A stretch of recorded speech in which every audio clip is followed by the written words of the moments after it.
guys, we are here looking at law of cosine and the application problems for it. So you have already went through just the generic practice of law of cosines with just triangles and finding the third side length or finding the largest angle measure, but nothing really to it. It was just, here's a triangle, move on with it. So now we're looking at situations that use law of cosines. So our first one, Mr. Beal, myself, must determine the width of a nearby lake in order to satisfy his inner curiosity. He places two markers on opposite sides of the lake, marked A and B. Then he locates a point that is 860 feet from marker A and 175 feet from marker B. He measures the angle to turn from point A to point B at this third point to be 78 degrees. So we're focusing here, because I do not want to give you answers, we're focusing on getting you to a point where you have a diagram, and you can set up your law of cosine and work out the math. So we have a lake here, so we're dealing with a lake. So let's go ahead and draw ourselves a nice, pretty lake. Okay, so we have this lake, nothing fancy. So we have marker A and B. Let's see, marker B down here, and marker A up top. Okay, so they're on opposite sides of the lake, and I locate a point 860 feet from marker A. So let's say,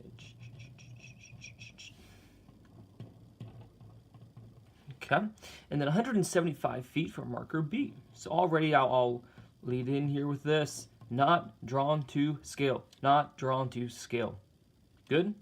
All right. So the angle to turn from looking at point A to point B, this angle is 78 degrees. Okay. So we were looking for, let's see, calculate the distance across the lake between marker A and B. We're looking for this length. So I look at the diagram. I see that we have side, angle, side, and that would be law of cosine, thankfully. So we would have, let's see what the setup would be. So our known side squared, we can call it A, B, X, whatever you want it to be, equals 175 squared plus 860 squared minus 2 times the product of the two.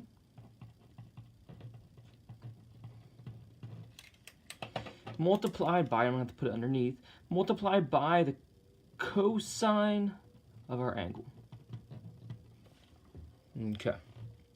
So we would be able to put this entire value into the calculator, come down.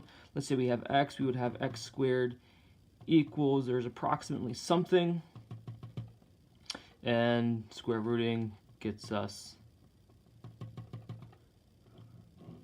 the value. All right, and do not forget labels. Do not forget labels. We would have feet in this situation. Okay, so looking at the next example.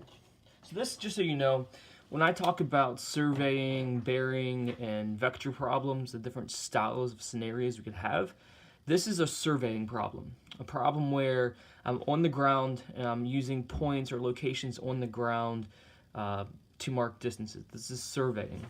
So the next one I have here for us to focus on, this would be an example of a bearing problem. Bearing because we're given east of north and we're given east of south. That's a key indicator that we're dealing with bearing. Also an indicator that we're dealing with bearing, we're looking at ships. Ships and planes often use bearing. So that's what we're focusing on. Two ships leave port at 4 p.m. One is headed at a bearing of 38 east of north and is traveling 11.5 miles per hour.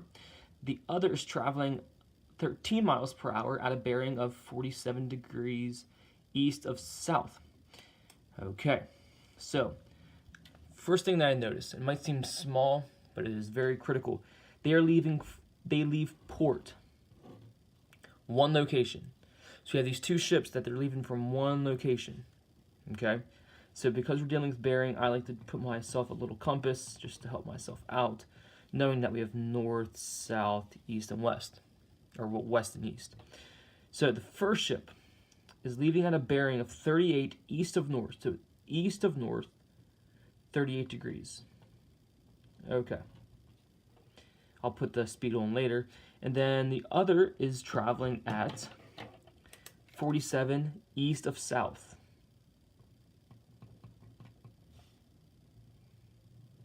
Okay.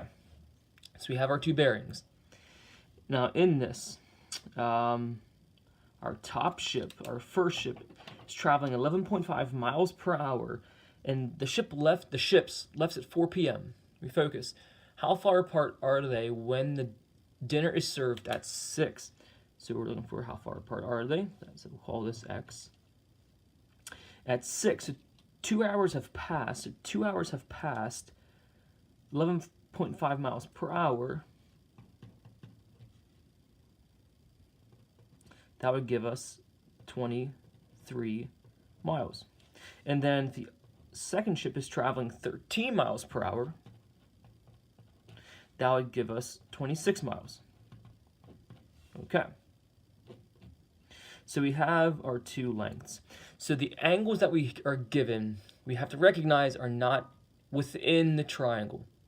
So there are two approaches I could take to find this inner angle. I could use the fact that from north to south, that's 180 degrees. So then I just have two angle measures to take away. Or I could recognize that from north to east, that's 90. And from south to east, that's 90. That would give me the individual pieces, and I could just look at the sum. But with this, let's say we use the 90. So 90, take away the 38, that would be 52 degrees. Okay, and then 90, take away the 47, that would be 43 degrees. Okay, so we have 43 and 52, which would give us the whole angle measure of 95. So I'm going to make a clean triangle for us. Okay, so we have 26 miles. We have 23 miles. And as we had said, we have a 95-degree angle. And we are looking for this unknown length. So from here, you can set it up and solve, with our units being in miles. It is very common, I've said this before, with bearing, the angles that you're given, the bearings that you're given, are often not within the triangle that you'll have. Sometimes it's very rare that you'll use the angle that you have. We often have to do something with it. Okay, so we've looked at a survey, and we've looked at a bearing problem. I believe the next one we can look at is a vector problem, and these are always great. So vector problems, two forces of 692 newtons and 423 newtons act at a point. The resultant force is 786. Okay. Now, two forces acting at a point. So at a point, so right here, we have two forces. We're not told the angle between them. That's actually what we're looking for. So we have two forces. So this one, 692 newtons. And we'll have, let's put the other force vector this way.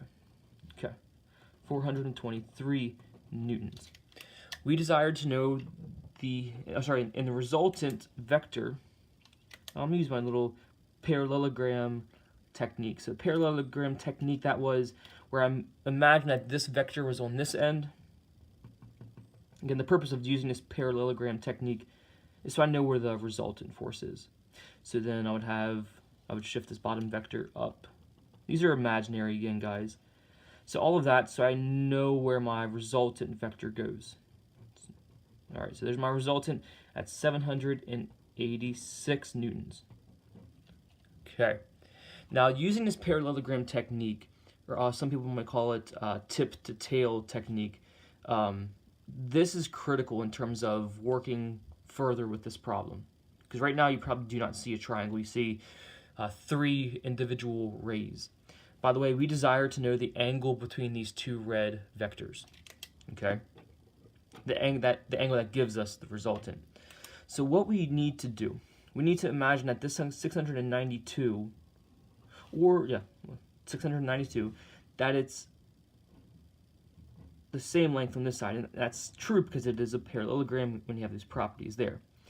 So now, moving that value, we have 3 side lengths, and we can see if I were to fill in this dotted line, we'd have 3 side lengths. Okay, now let's do that. Just draw a nice little triangle over here. That's a lot cleaner. And as it might want to say, not drawn to scale. Okay, so we desire not this angle, because that angle is only this bottom portion. And no, guys, this bottom portion is not half of the whole thing. I can't just find this bottom angle and multiply by 2. So what we can do, and the approach that I suggest that you take, is that you find this angle, what will be the largest angle. We'll call this angle, let's say beta. You can use, say, angle X, angle Y, doesn't matter. If I can find this angle, again, that'll be the angle right here, then within parallelograms, consecutive sides are supplementary. Consecutive angles, it says sides. Consecutive angles are supplementary. So you're going to use law of cosine to find this angle, which just happens to be the largest angle, and that's good for us. So you're going to find this largest angle. Now, how do you use that largest angle to find the angle that we desire? Well, this angle and the angle we desire are supplementary. So that says that the 2 angles, so the angle we desire, theta, plus the beta we're going to find, must equal 180. So we rearrange this, and we say, oh, well, then theta, the angle we desire, must equal 180 subtract beta. So you'll get to a point where you find an angle measure, and getting the angle we desire, we subtract from 180. And that is a force problem, where we find the angle, which happens to be the largest angle. And if you know the law of cosine, you know it's good that it's the largest angle, and that's what we're finding first. Otherwise, we would have to do additional work, right? So, I wish you the best of luck. Continuing here, with the law of sine, we've already practiced that though, but here they're focusing just on the law of cosine. So best of luck with the law of cosine and using it to solve these, surveying, the bearing, and the vector problems. And I'll see you in the next video where we move on with trigonometry and using it for different things. So see you guys, and best of luck.